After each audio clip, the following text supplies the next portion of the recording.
Eye injuries, delicate situations that require great care and calm handling.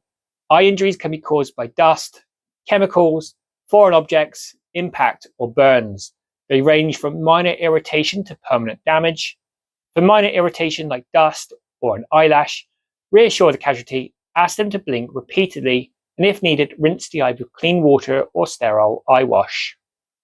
If a foreign object is embedded, do not rub or try to remove it.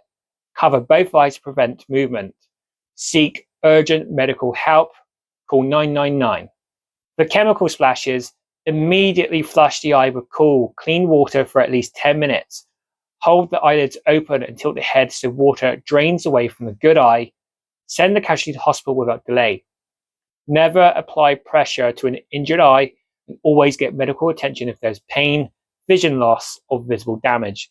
Protecting vision means acting with care and emergency.